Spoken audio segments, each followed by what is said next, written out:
దేవునికి స్తోత్రము.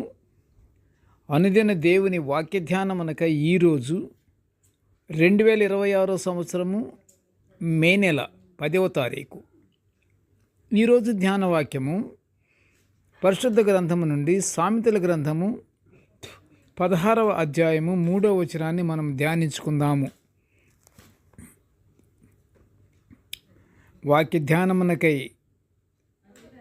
సిద్ధముగా ఉన్నటువంటి దేవుని బిడ్డలైన మీ అందరికీ క్రీస్తు ప్రభు ప్రశస్త నామములో శుభములు దీవెనలు కలుగునుగాక.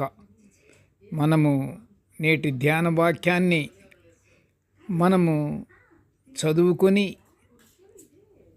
ధ్యానించుకుని ప్రార్థనల యందు మనము శుద్ధ హృదయముతో దేవుని మనము అడిగి పరలోకాశీర్వాదాలు పొందుకుందాము. ధ్యాన వాక్యాన్ని చదువుకుందాము. సామెతల గ్రంథము 16:3.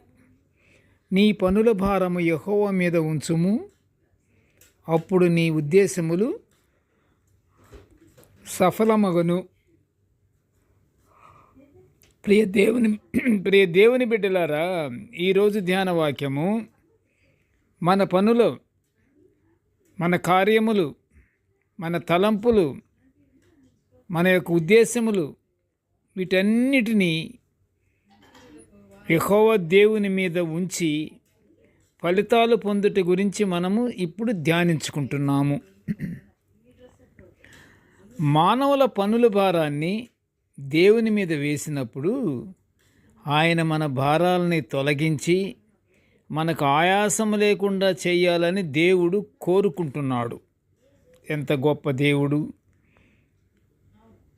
మరి దేవుడు కోరుకుంటున్నాడు, మనం కూడా కోరుకోవాలి కదా. దేవుని యొక్క ఆశీర్వాదాలు పొందుకోవాలని, దేవునితో స్నేహం చేయాలని, దేవుని మాట వినాలని, ఆయన ఆజ్ఞలకు లోబడి మనం జీవించాలని, మనం ఇవన్నీ కలిగి ఉండాలి. మనం ఇవన్నీ మనము జరిగించుకునేటట్లుగా మనము ఆ గొప్ప భాగ్యాన్ని అనుగ్రహించమని మనము దేవుని అడగాలి. మనము తప్పకుండా మన భారాలను దేవునికి అప్పగించుకోవాలి. ప్రియ దేవుని బిడ్డలారా, ప్రభు ఎల్లవేళ మనుషుల క్షేమమే కోరుకుంటాడు.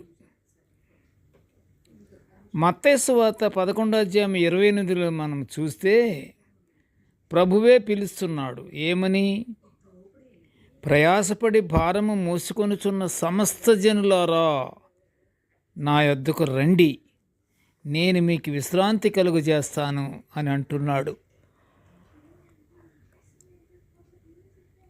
స్వయాన దేవుడే అంటున్నాడు.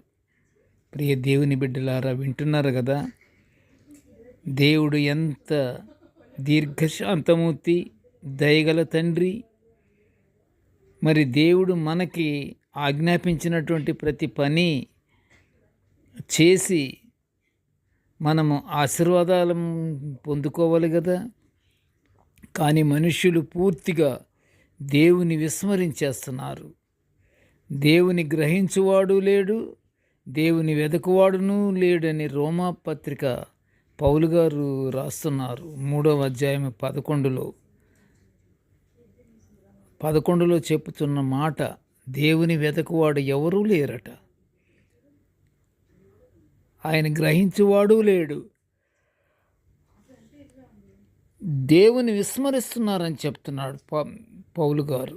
ఆయనను దేవుడు ఏమంటున్నాడంటే, నేను సాత్వికుడను, దీన మనస్సు గలవాడను, రండి నా దగ్గర మీ ప్రాణములకు విశ్రాంతి పొందండి.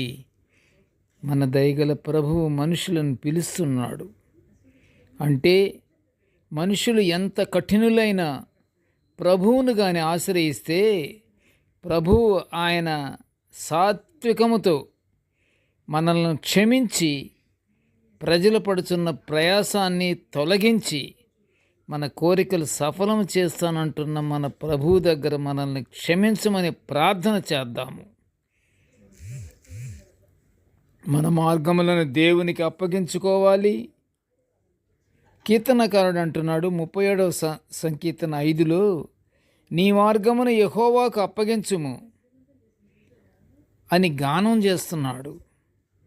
మనం పూర్తిగా దేవుని ఆశ్రయిస్తే మన ఉద్దేశములను దేవుడు సఫలపరిచి మన ప్రతి కార్యాన్ని ఆయన ఆశీర్వదించి మనకి విజయాన్ని అనుగ్రహిస్తాడు. ప్రియ దేవుని బిడ్డలారా, కనుక మనం ఎల్లవేళలా ప్రభు యందు ఆయనే ఆశ్రయము, ఆయనే దుర్గము, ఆయనే కోట, ఆయనే కొండ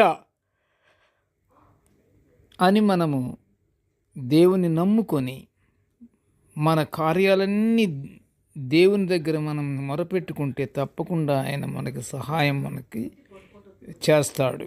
ప్రార్థన చేసుకుందాము. కృపగల తండ్రి, ప్రేమగల నాయనా, నీకు స్తోత్రములు అయ్యా. మేము నిత్యము తండ్రి నీ యొక్క పరిశుద్ధ వాక్యములను మేము ధ్యానించుకునే గొప్ప భాగ్యాన్ని మాకు అనుగ్రహించినందుకు నీకు ఘనమైన స్తోత్రములు స్తోత్రములు స్తోత్రములు తండ్రి. అయ్యా, నేటి ధ్యాన వాక్యాన్ని వినుచున్న